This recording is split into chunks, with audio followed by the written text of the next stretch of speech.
Numbers. When do you actually like them? When they reflect the credit in your account. It is human nature to be sensitive to these numbers. These numbers reflect subjective responses, sometimes extreme ones, just like the Kia Seltos that outnumbered the Hyundai Creta month after month and shook up the entire SUV segment. Now, if you're talking about numbers, in November it sold We Indians are famous for herd mentality, but let me tell you something important. An SUV has to be big and flaunt its size, which no car does better at this price point than the Hector. The Seltos might be leading in the sales department, but the Hector can fit the entire sales department in the back seat. Hi guys, and welcome back to MotorBeam. Today we are comparing a Korean debut and a Chinese-owned British debut in India.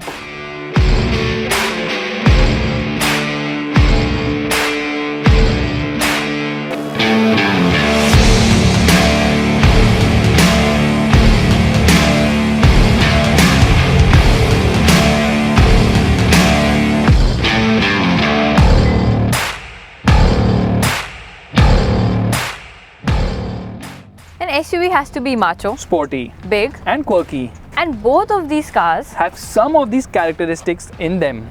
But having said that, you have to agree that the Seltos looks way better than the Hector. The design is definitely more balanced, but the Hector is a bigger car in terms of size. It is bigger, agreed, but doesn't it look a bit overdone as compared to Seltos? That it looks sophisticated and polished, and the It is a Hector little ungainly, I agree. Both these car makers seem to have used the exact same design handbook. which is. Both of these cars use LED lights. The Hector also gets a projector setup. But the Seltos gets this elongated LED DRL which is striking at night. These cars also use a lot of chrome for that premium appeal. The Seltos gets this knurled finish on the chrome up front. Even the door handles are full chrome, whereas the Hector has done some cost cutting there. Well, both of these cars also get chrome on the window line. But the C-pillar is better curated on the Seltos.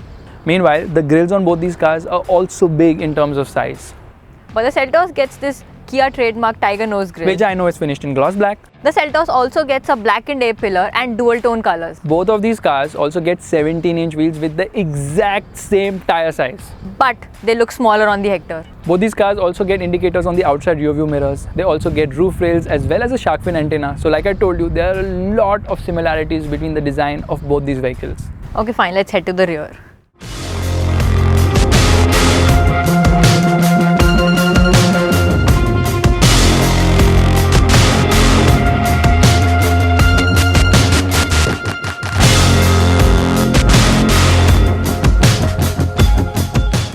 You know what? You're actually right. Both of them do have a lot of similarities. Like these artificial skid plates, And a rear spoiler with a stop lamp, chrome connecting the tail lights, and a bumper which is finished in black to reduce the visual bulk. visual bulk or cost cutting. But what is really cost cutting are those fake exhausts there. Even Mercedes does that. What's with this? A dummy exhaust which looks absolutely pointless. Now you might say that this Internet Inside logo is pointless, but this actually makes my 4G enabled phone work like a 5G when I'm inside the car. But you have to agree that the Kia Seltos looks badass. Yes, it is definitely a badass by design, but let's get inside the Hector to know exactly why it is a human thing.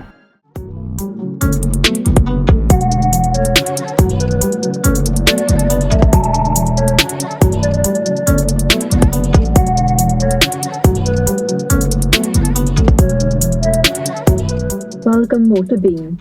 Now, wasn't that a human touch? The car actually welcomes you by your name. That is, I have to accept. Also, the cabin looks quite good, and although there are hard plastics, I like the fact that the quality is a lot better than what the Seltos offers. In fact, even the dashboard design, which uses all black, looks very sporty here. Even Seltos' GT line has an all black interior with some red inserts inside and outside for some sporty elements. Both these cars also have a lot of common features here. So not only the design aspect, but also in terms of equipment, they seem to have replicated each other here. And large seems to be the theme here with the MG Hector, with this huge infotainment screen and this humongous panoramic roof. This is actually almost 3x the size of the one in the Seltos. Meanwhile, this is vertical, that's why it looks much bigger, but it's 10.4 inch in size. Meanwhile, the horizontal layout of the Seltos' screen is actually 10.25 inch. So not much difference there.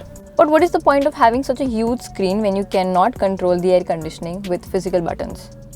Well, it does have the Gaana app, which is actually complimentary for a few years, which means that you don't have to carry music on your phone, you can stream it online. Yeah, I know both cars get connected car features, which allows you to do things remotely. And you know what? This one also gets a 360-degree parking camera. Which is available in the GT line, by the way. But not on our test car today. It gets ambient lighting. So does this vehicle.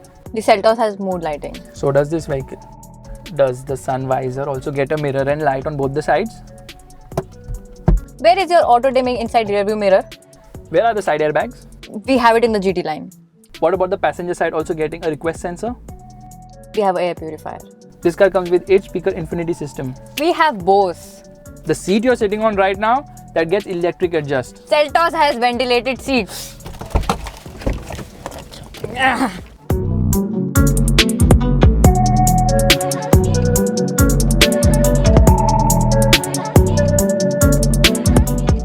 After sitting in the Hector, the Seltos actually feels a little crammed up. In fact, the seat quality of the Hector is also better with better cushioning. Both cars have equal amount of storage spaces. Yes, so there's not much to actually differentiate between storage options and practicality there. However, for my phone, there's actually a wireless charger up front. And I don't know why, but the cabin does not feel that airy despite the beige treatment. But you actually get sun blinds at the rear, which helps to block the sun. But the top variant of the GT line has a heads-up display. So what? The Hector has more than 100 voice commands, which means you can just tell the car, open sunroof, and it obliges.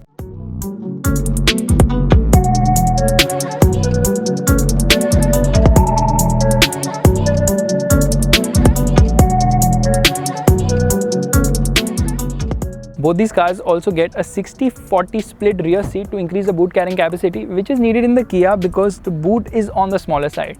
Meanwhile, the Hector has a bigger boot naturally because the car itself is so big in terms of size when compared to the Kia, and it also has this function when you press a button on the key, you can open the tailgate without any issue. The boot is so big that even I can fit in comfortably.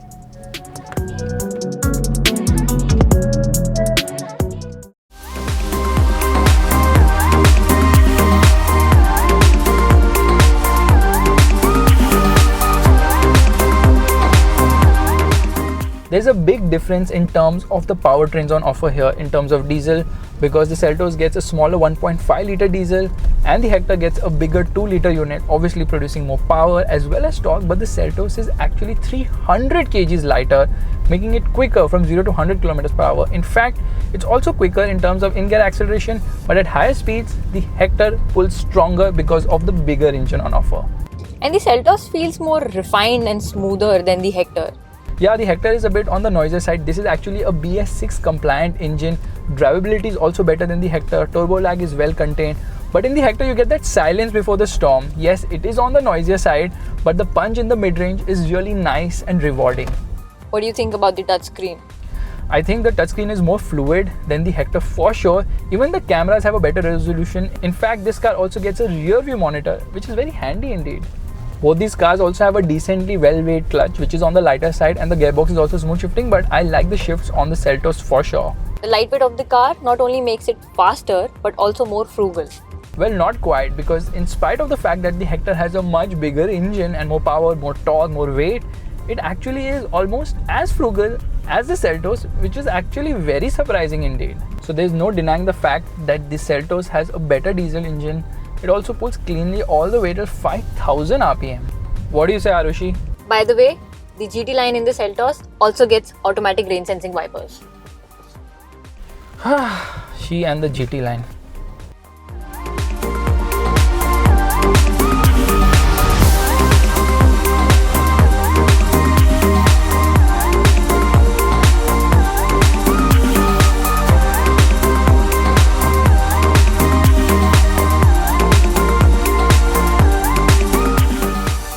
OMG, there is so much space at the rear. It's like a limousine of SUVs at this price point. Doesn't the Hector feel a lot more softer to drive than the Seltos? Yeah, the suspension of the Seltos is unnecessarily on the stiffer side. It's great for a good road, but on bad roads, it's the Hector which just has a much better ride quality. But you know, when you reach higher speeds, it's actually the Seltos which remains more glued to the road because of the stiffer suspension. But the clutch play is better in the Hector, while the gearbox is better in the Seltos. Yeah, the gearbox is definitely slicker shifting in the Seltos. However, the ride comfort is something where this car absolutely shines. Even in the sense of space, there's nothing beating the Hector because the windows are so large here. It's the perfect SUV for the chauffeur driven. But isn't the Seltos easier to park, maneuver and move around due to its small size, whereas the Hector is just like a tank to move around? Yeah, neither of these cars are meant for off-road. They are known as SUVs, but they're pseudo SUVs at the end of the day. They have good ground clearance, none of them have all-wheel drive, but somehow even off-road, I feel so comfortable in the Hector because of the brilliant ride quality of this car. The steering wheel of the Hector is devoid of any feel, whereas the Seltos offers slightly better feedback. Yeah, both the steering wheels are over-assisted and they just don't inspire confidence to drive hard and fast. However, Kia's actually done a great job with the body control of the Seltos because it just handles better. But the Hector offers more grip from the tires, and the braking is also better. Even though both of them get rear disc brakes. It is quite evident that the Seltos handles better, has more steering feel on offer and is more stable at higher speeds. Meanwhile, the Hector has more grip on offer, the brakes are better too, and the ride quality is just phenomenal. But the Seltos is offered with 3 different engines, a petrol, a turbo petrol and a turbo diesel, offered with both manual and automatic gearbox options. So while the Hector misses out on a diesel automatic, it does get the option of a hybrid petrol engine which reduces the fuel consumption of the vehicle. By the way, the GT line gets a blind spot monitoring system. Not again.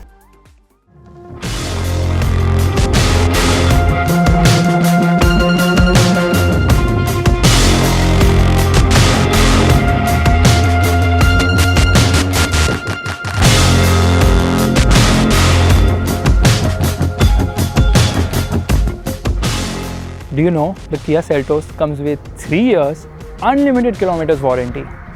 That's it. The Hector gets 5 years / unlimited kilometers warranty for private users, which is capped at 1.5 lakh kilometers for commercial users.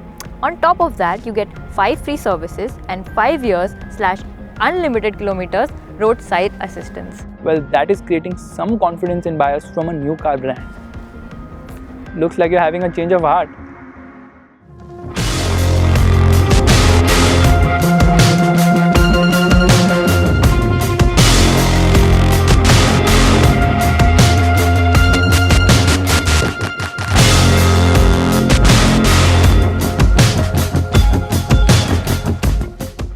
Well, I have to agree with you, and I have had a change of heart.